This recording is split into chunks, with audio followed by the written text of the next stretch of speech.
Here in chapter 29, we continue the review of offerings, which was the subject of chapter 28.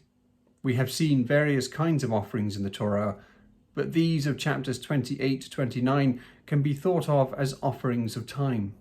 We have the standard occasions for offerings, from the daily to the weekly and then monthly, and then we have the special festival occasions, which begin with Passover in the first month, Nisan, and conclude with tabernacles in the seventh, Tishri.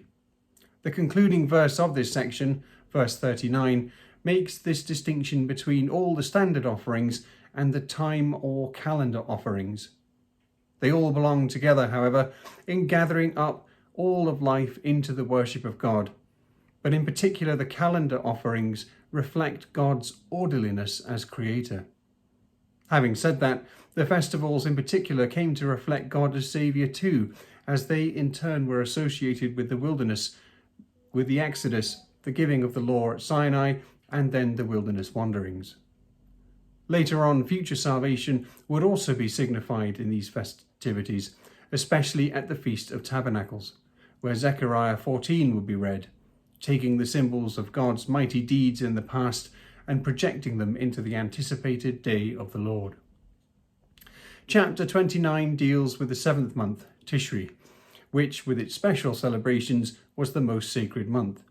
It saw the end of the agricultural year with the final ingathering before the start of the rainy season, and so celebrated a year of God's provision whilst looking forward to another year of the same. There were 3 events in this month. It began with the Feast of Trumpets, followed by the Day of Atonement, and then the Feast of Tabernacles. The last of these, the Great Feast of Tabernacles, is remarkable for the amount of animals sacrificed. The other festivals had 2 bulls sacrificed, but Tabernacles required 71 bulls, 15 rams, 105 lambs, and 8 goats.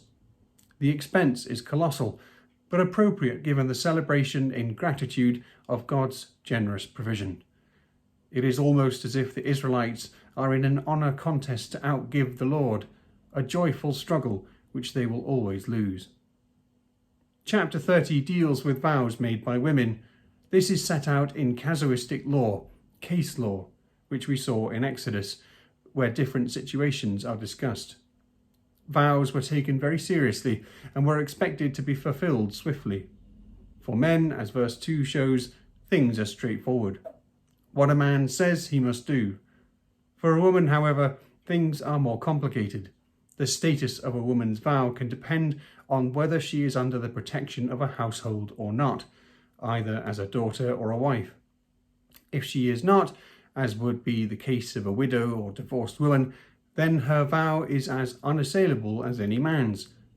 Otherwise, the man most directly responsible for her, be it her husband or father, has the right to cancel or nullify the vow, but he must do so when he hears it. If he changes his mind later on, he bears the guilt of the unfulfilled vow, not her. Another potential case is that of a woman who has made a vow and then gets married. The husband, again, when he learns of it, can choose whether he has to honour it or not. What is the point of these laws? Why does the father or husband have the final say? The first part of the answer is, of course, that this was a patriarchal society, and so the father or husband has the final say in everything, even if only technically. But also, as the father or husband bore the bulk of shame or honour and financial costs of living, and a vow could be costly, it was probably necessary that he could cancel a vow if he was worried it will be too much or risk ridicule.